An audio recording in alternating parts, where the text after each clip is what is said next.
Po patjetër ka një marrëveshje tregtare me Shtetet Bashkuara të Amerikës dhe Brazilit. Takimi në Malezi në fakt nisi me në një farë mënyrë dëshirën dhe qëllimin e presidentit Trump për të vendosur një paqe midis dy vendeve që në fakt ne i kemi të dëgjuar, por nuk e kemi ditur kur që janë në konflikt me njëri tjetrin, Kambodja dhe Tajlanda, Kambodja dhe Tajlanda, dy vende të cilat kanë qenë në luftë me njëri tjetrin, konflikt rajonal dhe territorial me njëri tjetrin, por që nënshkruan një marrëveshje paqe të mediuar nga presidenti malezez, nga presidenti i Malezisë, se thash Malezi është shtet që s'ka lidhje, shtet pa vlerë, por presidenti i Malezisë dhe presidenti Trump për një paqe midis Kambodjës dhe Tajlandës dhe pastaj ky summit vijoi me takimin e Trumpit me Lula, me presidentin leftist majtist të Brazilit Lula, ku firmoshin marrëveshje tregtare. Gjithashtu u pa një takim i Trumpit me kryeministrin e Koresë së Jugut. Shiko, si gjykojmë këtë takimin Trump-Lula? Ne shohim, e kam përmendur disa herë, por do vjen ta përmend për interesin e publikut, doktrinën Monroe të presidentit të 4 apo 5 Shtetet Bashkuara të Amerikës, James Monroe, i cili tha nuk do merrem me botën, do merrem me hemisferin perëndimor dhe në atë kohë konteksti ishte që fuqitë koloniale europiane kërkonin të mbanin atë gripin e tyre, atë fuqinë e tyre mbi hemisferin perëndimor dhe ishte Monroe që tha jo, Amerika është sovrani i hemisferës perëndimore. Kjo situatë është pak a shumë e ngjashme sepse tani më Rusia dhe Kina kanë aleate dhe proxy qoftë Kubën, qoftë Venezuelën, qoftë Kolumbinë, narkoshtete komuniste, dhe president Trump ka një stand shumë të fortë në tyre, domethënë e ka konsideruar presidentin Gustavo Petro të Kolumbisë një narkoterrorist, ka bombarduar disa varka me drogë që kanë ardhur nga Venezuela dhe madje ka autorizuar lehtësinë të nisë një operacion ushtarak në Venezuelë që është pa precedent, ka kërkuar kontroll të plot kanalit Panamas, sepse sipas tij kanali Panamas, edhe pse në mënyrë de jure operohet nga qeveria Panamas, de facto është në kontroll në kompanive kineze, sigurisht përbën një rrezik të drejtë për drejtë për Shtetet Bashkuara të Amerikës. Kujtojmë atë që The Cuban Missile Crisis, pra kriza e raketave të Kubës në vitin 1962, ku në Kubë vendosën raketat sovjetike dhe rreziku një konflikti bërthamor midis SBA-ve dhe Bashkimit Sovjetik në atë kohë u ishte shumë i madh derisa u arrit një marrëveshje për denuklearizimin e Kubës. E kësaj për çështje sigurisë kombëtare, por edhe çështje ambicje, SBA kërkon hegemoni të plotë në hemisferin perëndimor dhe bën shumë mirë në fakt. Kështu që ti ta kesh të hegemoni të plotë, duhet të marrëdhënie të mira me shtete të mëdha, fuqi tregtare siç Brazili. Pra, në fakt ideja nuk është se diktatori i Venezuelës është narkokomunist apo presidenti i Kolumbisë është narkokomunist. Ideja është që Shtetet e Bashkuara duan t'i kenë nën kontroll këto vende. Janë apo si janë ata komunistë apo narko? Ato mund të jenë të dyja, pra ti do t'i kesh në kontroll, por në anën tjetër ke të bësh me një arsye pse ti ndërhyn nuk është thelbi këtu. Thelbi është që ti ke një narkoterrorist, siç është Nicolas Maduro, dhe ke një për shkak Venezuelën, nga Venezuela ka 7 milionë njerëz, infiltracione është në kushtet më të vështira, njerëz që pahan nga plerat aktualisht në Venezuelë për shkak të politikave socialiste dhe shtetëzuese të zotit Maduro. Pastaj çfarë qëllime ka Amerika? Amerika mund të ketë shumë qëllime, përfshirë atë që thua ti, që unë e thash dhe vetë. Por kjo nuk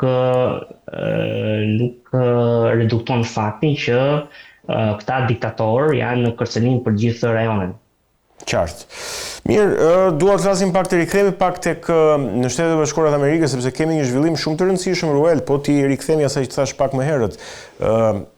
Partisë Demokrate, qytetit e New Yorkut, kemi zgjedhjet për kryetarin e bashkisë, ku duket se kandidati i demokratëve Zoran Mamdani do ta fitojë bashkinë e New Yorkut, aty ka dhe kandidatë të tjerë në garë.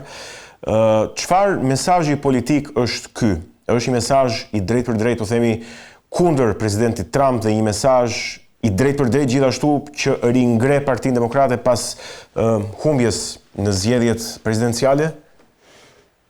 Nuk e mendoj kështu sepse çdo kandidat demokrat do ta fitonte New Yorku. New Yorku është në një farë mënyrë një stronghold i Partisë Demokrate, i liberalizmit botror, i një farë mënyrë Amerikës liberale, është një për qyteteve më kozmopolitane, më multikulturore, e rrjedhimisht më liberale në botë, më të majta në botë, s'ka diskutim.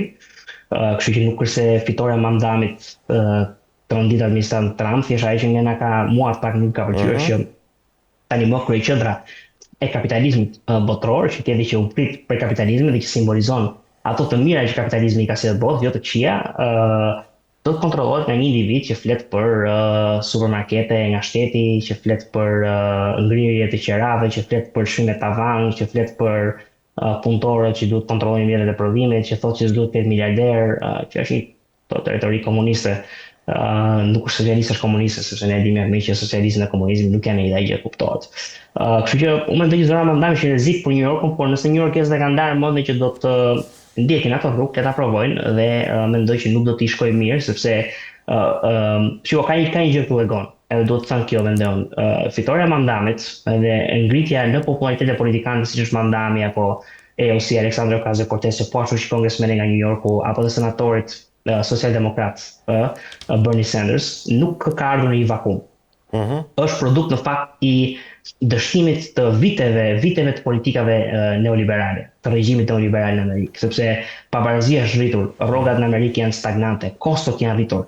The affordability crisis, pra kriza e blerjes së shtëpive, është bërë pamundur të blesh një shtëpi në këto qytete amerikane. Qeraja, unë po fishja një shok që më thoshte qera 4.500 euro, $4.500 në muaj do të ndash shtëpinë me 10 veta që të paguash $400 tënd.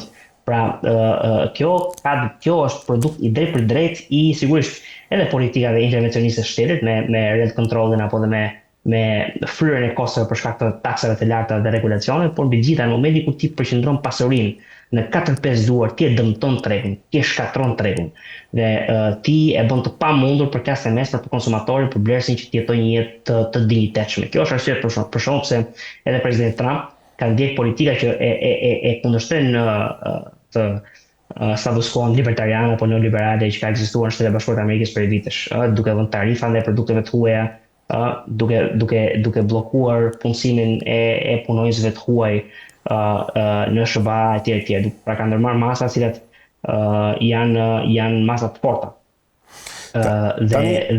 Zakonisht ajo që ne jemi mësuar të shohim tek politikanët e të majtës liberale, qoftë në Shtetet e Bashkuara Ruela, apo qoftë edhe në Evropë, historia na e ka mësuar këtë, është që pavarësisht retorikës që mund ta kenë socialdemokrate ose socialiste, madje edhe komuniste ndonjëherë në disa element, sapo vinë pushtet ata bëhen neoliberal. Si me magji. Mendojnë që do të jetë edhe ky rasti i Mamdanit, apo ai do t'u qëndroj, mendon ti, ai sa ti e ke ndjekur si figurë, do t'u qëndroj, po themi, disa nga piketave të veta të forta në ligjërim? Nuk mendoj që do të qëndroj piketave të veta të forta, sepse Amerika është një regjim korporatist. Korporata ka një fuqi të madhe në Shtetet e Bashkuara të Amerikës, ndryshim nga Kina që i kanë kontroll korporatat veta nga Partia Komuniste Kineze apo dhe Rusia ku oligarkat janë komplet në kontrollin e pushtetit politik. Në Amerikë është e fundta, pushteti ekonomik, para e kapitali i madh që e përmendur në ato shkrimet e mia, kontrollon politikën, kështu që ai sistemi checks and balances, ndarjes së pushteteve. Pushteteve që janë të barabarta dhe që kontrollojnë njëra tjetrën, sigurisht që e bën të vështirë edhe reformimin struktural ekonomik. Në ana tjetër, unë mendoj që kjo është gjë e mirë, sepse nëse bëhen ato reforma që kërkon Mandami të bëjë, New Yorku do jetë më keq se ç'është tani. Kështu që pavarësisht se ne s'na pëlqen rendi neoliberal, dhe mendoj që rendi neoliberal është dogmatik edhe përdorur për pasurur 4-5 njerëz, edhe kushtet e anasjell për këtij rendi, që është një rend komplet socialist, ose një rend ku shteti bëhet shumë i madh në mbyt sipërmarrjen private dhe ai nuk është një rend i mirë. Por është vërtet ai që thua ti që lobet janë të fuqishme, paraja është e fuqishme, donatorët janë të fuqishëm në Amerikë, korporatat kanë jashtëzakonisht shumë fuqi dhe këto ndryshime strukturale ekonomike të natyrës së reformave të Obamës në bankave në vitin 2008 apo asaj që The New Deal, marrëveshja e re e presidentit Franklin Delano Roosevelt, janë shumë vështira dhe vinë shumë rrallë. Domethënë, unë në historia e Amerikës njohën fakt 4 president progresist në aspektin ekonomik. Kemi Theodore Roosevelt i vitit 1990, kemi Franklin Delano Roosevelt i partisë tjetër, kemi Obamën e mbas 2008 dhe unë do fusha edhe Trumpin fakt, sepse ai ka ndërmarrë disa iniciativa për blerjen e një stake e disa aksioneve të Intelit, kompanisë së çivave nga qeveria amerikane, për kontrollin e manufakturës së dronëve të Lockheed Martin, një kompani private që prodhon dronë nga qeveria amerikane, që një farë mënyrë godasin ato status quo-n e privatit dhe shtetit që janë ndarë. Mos harro edhe më të madhin ever, Lincolnin. që Abraham Lincoln nuk i di politikat e tij ekonomike, megjithatë ai sigurisht ka një rol kyç në luftën civile dhe në një farë mënyrë shligjërimin e skllavërisë në Shtetet e Bashkuara të Amerikës. Mirë, Ruel, unë të falenderoj për gjithë bisedën që zhvilluam së bashku dhe për opinionet që solle këtu në studio. E kon të falenderoj për ftesën, shkënaqësi të jem këtu dhe bisedë shumë e këndshme si gjithnjë. Mirë, ishim me politologun Ruel Domi, folëm për zhvillimet politike të aktualitetit në Shqipëri, zhvillimet mjaft të forta të ditëve të fundit, por edhe për zhvillimet gjithashtu mjaft të forta nga arena ndërkombëtare, duke u fokusuar kryesisht në Shtetet e Bashkuara të Amerikës. Ne do të rikthehemi vetëm për pak në bisedën tonë të dytë. Mirë, jemi rikthyer në këtë pjesë të dytë të aktualitetit për sot. Do të flasim këtë bisedë të dytë, do të flasim për disa zhvillime specifike të rëndësishme ndërkombëtare. Unë kam kënaqësinë që të kem në lidhje të drejtë për drejtë me mua studentin e çështjeve të sigurisë globale, direkt nga Polonia, Elianos Kasaj. Elianos, të përshëndes dhe të falenderoj. Përshëndetje, faleminderit sërish për ftesën. Kemi konferencën e sigurisë euroaziatike në Minsk, e cila ka bashkuar 40 vende në frymën e dialogut të lindjes. Qartazi një mesazh i tensionuar ky sa i takon NATO-s, Aleancës Euro-Atlantike, një kontrapedal i NATO-s. Apo krijohet, Elianos, që bosh i ri sigurie në Euroazi që kërkon të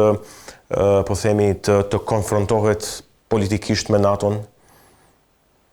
Atëherë, gjatë datave 28-29 tetor në kryeqytetin bielorus në Minsk, është zhvilluar konferenca e tretë e sigurisë euroaziatike, ku, siç e thatë ju, pjesëmarrës kanë qenë rreth 40 vende të botës, duke me profesi të larta, duke folur që nga ministra të punëve të jashtme, deri në ministra të mbrojtjes, sigurisë dhe ushtrisë, mbi 200 ekspert, akademik, profesor, gazetar dhe specialist të fushës.